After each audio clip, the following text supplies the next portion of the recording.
BA भाग तृतीय। आचार्य अन्नम भट्ट कृत तर्क संग्रह में हम प्रत्यक्ष प्रमाण की परिभाषा बतलाएंगे, जो इस प्रकार है। तत्र प्रत्यक्ष ज्ञानम करणम प्रत्यक्षम इंद्रियार्थ सन्निकर्ष जन्यम ज्ञानम प्रत्यक्षम तद द्विविधम निर्विकल्पिकम सविकल्पिकम च। तत्र निष्प्रकारकम ज्ञानम निर्विकल्पिकम यथेदम किंचितः सप्रकारक ज्ञानम सविकल्पिकमः यथा डित्थोऽयं श्यामो अयमिति। इन चार प्रमाणों में यथार्थ अनुभव के असाधारण कारणों से प्रत्यक्ष ज्ञान का निमित्त कारण प्रत्यक्ष कहलाता है। वह दो प्रकार का होता है, निर्विकल्पक और सविकल्पक। इंद्रिय और पदार्थ के संयोग से उत्पन्न ज्ञान प्रत्यक्ष है। विशेषण विशेष संबंध से रहित ज्ञान निर्विकल्पक होता है। जैसे यह कुछ है, विशेषण विशेष संबंध ज्ञान सविकल्पक होता है। यथा यह डित्थ है, यह श्याम है। आचार्य गौतम ने न्यायसूत्र में प्रत्यक्ष की यह परिभाषा दी है। इंद्रियार्थ सन्निकर्षोत्पन्नम ज्ञानम अव्यपदेशम अभिविचारी व्यवसात्मकम प्रत्यक्षम। इंद्रियार्थ सन्निकर्ष से उत्पन्न ज्ञान प्रत्यक्ष है, जो अव्यपदेश, अव्यभिचारी और व्यवसायत्मक होता है। वाचस्पति मिश्र ने अव्यपदेश पद से नाम, जाति एवं कल्पना आदि से रहित प्रत्यक्ष का तथा व्यवसायत्मक पद से नाम, जाति एवं कल्पना आदि से रहित प्रत्यक्ष का तथा व्यवसायत्मक पद से नाम, जाति आदि विशिष्ट सविकल्पक प्रत्यक्ष का ग्रहण किया है। संक्षेपतः इंद्रिय और पदार्थ के सन्निकर्ष से उत्पन्न ज्ञान को प्रत्यक्ष कहते हैं। केशव मिश्र ने प्रत्यक्ष का लक्षण दिया है कि साक्षात्कारी प्रमाण करणम प्रत्यक्षम। साक्षात्कार कराने वाली प्रमा का करण प्रत्यक्ष है और वह दो प्रकार का होता है। इंद्रिय सन्निकर्ष से होने वाला प्रथम ज्ञान वस्तुतः निर्विकल्पक ही होता है। सविकल्पक ज्ञान निर्विकल्पक के बाद ही उत्पन्न होता है। उदाहरण के लिए, दूर से घट वैसी कोई वस्तु देखकर हम घट जैसे पदार्थ का ज्ञान करते हैं। इसके बाद निकट आने पर हम उसे घट रूप में जान लेते हैं। ज्ञान के प्रथम क्षण में विकल्प मन में नहीं आते। कालांतर में विकल्पों का उदय होता है तथा देखी गई वस्तु के स्वरूप, धर्म आदि के आधार पर उद्देश्य, विधेय के तथा विशेषण रूप सविकल्पक ज्ञान का उदय होता है। षट् सन्निकर्ष क्या है? षट् सन्निकर्ष प्रत्यक्ष ज्ञान हेतु इंद्रियार्थ सन्निकर्ष, षट् विधेय संयोग, संयुक्त समवाय, संयुक्त संवेद समवाय, समवाय संवेद समवाय, विशेषण विशेष भावश्चेति ही। नेत्र से प्रत्यक्ष ज्ञान का जनक इंद्रिय तथा पदार्थ का सन्निकर्ष 6 प्रकार का होता है। वह है संयोग, संयुक्त समवाय, संयुक्त संवेद समवाय, समवाय, पंचम है संवेद समवाय और छठा है विशेषण विशेष भाव। आँख से घट का साक्षात्कार होने में घट पदार्थ के प्रत्यक्ष ज्ञान में संयोग सन्निकर्ष है। नेत्र से घट के रूप, रंग आदि का प्रत्यक्ष होने से संयुक्त समवाय सन्निकर्ष होता है, क्योंकि चक्षु इंद्रिय से संयुक्त घड़े रूप समवाय संबंध से रहता है। नेत्र से रूपत्व सामान्य जाति के प्रत्यक्ष होने में संयुक्त संवेद समवाय सन्निकर्ष होता है, क्योंकि नेत्र इंद्रिय से संयुक्त घड़े रूप में रूप गुण समवाय संबंध से रहता है तथा रूप से रूपत्व जाति समवाय संबंध से रहती है। कर्ण इंद्रिय से शब्द का साक्षात्कार करने में समवाय सन्निकर्ष होता है, क्योंकि कर्ण विवर छिद्र में वर्तमान आकाश वह कर्ण है और शब्द आकाश का गुण होता है। गुण शब्द और गुणी आकाश द्रव्य का समवाय संबंध होता है। कान से शब्दत्व सामान्य जाति के प्रत्यक्ष होने में संवेद समवाय सन्निकर्ष है, क्योंकि कान में समवाय संबंध से वर्तमान शब्द में शब्दत्व जाति समवाय संबंध से रहती है। अभाव के प्रत्यक्ष होने में विशेषण विशेष भाव सन्निकर्ष है, क्योंकि घट के अभाव वाला भूतल यहाँ इस ज्ञान में चक्षु से संयुक्त भूतल में विशेष घड़े का अभाव विशेषण है।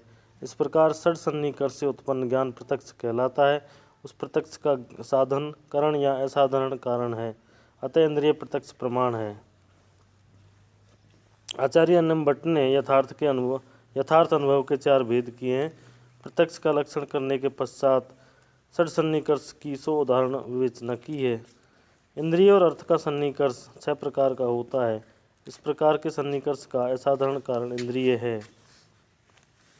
संयोग सन्निकर्ष 2 पदार्थों का साक्षात संपर्क। संयोग सन्निकर्ष आँख से घट का प्रत्यक्ष ज्ञान। संयुक्त समवाय चक्षुरेंद्रिय घट के रूप को और घट में रहने वाली घटत्व जाति को ग्रहण करती है। घट रूप के साथ सन्निकर्ष संयुक्त समवाय कहलाता है। तृतीय है संयुक्त संवेद समवाय। नेत्र से रूपत्व जाति के प्रत्यक्ष होने में संयुक्त संवेद समवाय सन्निकर्ष है। आँख से संयुक्त घट में रूप समवाय संबंध से होता है और रूप में रूपत्व सामान्य जाति समवाय संबंध से रहती है।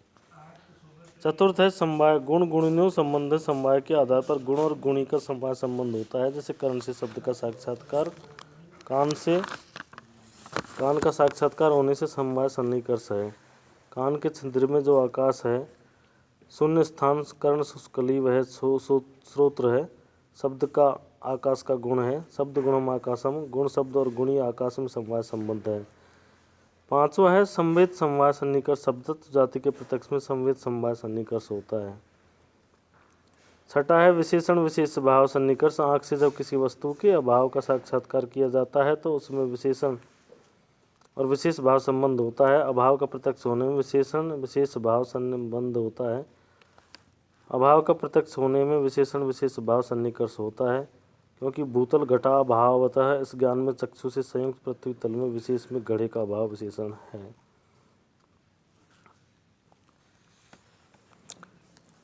आगे हम बतला रहे हैं अनुमान की परिभाषा। अनुमान क्या है? अनुमितिकरणम अनुमानम, परामर्शजन्य ज्ञानम अनुमिति, व्याप्ति विशिष्ट पक्ष धर्मता ज्ञानम परामर्शः, यथा वही व्याप्त धूमवानः पर्वतः इति ज्ञानम परामर्शः, तज्जन्यम पर्वतो वही मानम इति ज्ञानम अनुमति, यत्र यत्र धूमस्तत्र तत्र वही इति साहचर्य नियमो व्याप्ति, व्यापस्य पर्वतादिवृत्तित्वं पक्षधर्मताः। अनुमति का कारण अर्थात असाधारण कारण अनुमान है। परामर्श से उत्पन्न होने वाला ज्ञान अनुमति है। व्याप्त विशिष्ट पक्ष धर्मता के ज्ञान को परामर्श कहते हैं। जैसे वह पर्वत अग्नि से व्याप्ति विशिष्ट धुएं वाला है, यह ज्ञान परामर्श है। इससे उत्पन्न होने वाला पर्वत अग्निमान है, यह ज्ञान अनुमति है। जहाँ जहाँ धुआं है वहाँ वहाँ अग्नि है, इस प्रकार का साहचर्य नियम व्याप्ति कहलाता है। व्याप्त धुआं आदि का पर्वत आदि पक्ष में होना या रहना पक्ष धर्मता है। आचार्य अन्नम भट्ट ने अनुमान का लक्षण किया है। अनुमति करणम अनुमानम, अर्थात अनुमति का कारण असाधारण कारण अनुमान है। अनुमति को परामर्शजन्य ज्ञान कहा है। व्याप्ति से विशिष्ट धर्म पक्षता के ज्ञान को परामर्श कहते हैं। जैसे अग्नि से व्याप्त धूम वाला यह पर्वत है, इस प्रकार का ज्ञान परामर्श कहलाता है। इससे उत्पन्न होने वाला पर्वत अग्निमान है, ऐसा ज्ञान अनुमति है। व्याप्ति का लक्षण है साहचर्य नियमों व्याप्ति, अर्थात नियत साहचर्य नियम को व्याप्ति कहते हैं। जैसे यत्र यत्र धूम तत्र तत्र वही न, अर्थात जहाँ जहाँ धूम है वहाँ वहाँ अग्नि है, वह व्याप्ति है। पक्ष धर्मता का लक्षण है हेतु की पक्ष में स्थिति पक्ष धर्मता। व्याप्त धूमादि हेतु पर्वत आदि में रहना पक्ष धर्मता है। परामर्श लिंग क्या है? लिंग का तृतीय ज्ञान परामर्श कहलाता है। जैसे कोई आदमी पुनः पुनः धूम देखता हुआ अग्नि का दर्शन करता है, इसके द्वारा धूम और अग्नि के स्वाभाविक संबंध का निश्चय कर लेता है कि जहाँ जहाँ धूम होता है वहाँ वहाँ अग्नि होती है। अनुमान भेद एवं स्वार्थानुमान की विवेचना। अनुमान 2 प्रकार का होता है, स्वार्थानुमान और परार्थानुमान। स्वार्थानुमान वह है जिसमें स्वयं को ही अनुमति होती है। जैसे कोई व्यक्ति स्वयं ही पुनः पुनः देखकर जहाँ धूम है वहाँ गए। इस प्रकार महान रसोई घर में व्याप्ति ज्ञान का ग्रहण करने के पश्चात पर्वत के समीप जाकर है देखता है और उसमें अग्नि का संदेह होने पर पर्वत में धूम का दर्शन करके जहाँ जहाँ धूम है वहाँ वहाँ आगे इस व्याप्ति का स्मरण करता है। इसके बाद यह पर्वत अग्नि से व्याप्त धूम वाला है, इस प्रकार का ज्ञान उस व्यक्ति में उत्पन्न होता है। यही ज्ञान लिंग परामर्श कहा जाता है। इससे ही पर्वत अग्नि वाला है, यह अनुमति रूपात्मक ज्ञान उत्पन्न होता है। यही स्वार्थानुमान कहलाता है। न्यायिकों ने अनुमान के 2 भेद किए, स्वार्थानुमान और परार्थानुमान।